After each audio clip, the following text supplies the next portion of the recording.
நெஞ்சிலே நெருப்ப வச்சா நீரும் அணைக்க முடியுமா? கண்ணிலே முள்ளு தைச்சா இமயம் மூட முடியுமா?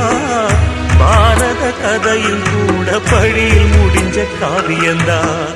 இருப்பதும் இறப்பதும் அந்த இயற்கையோட கையில, இருப்பதும் இறப்பதும் அந்த இயற்கையோட கையில. நான் மறைஞ்ச பின்னும் நிலைப்பது என் உயிர் எழுதும் கதையில.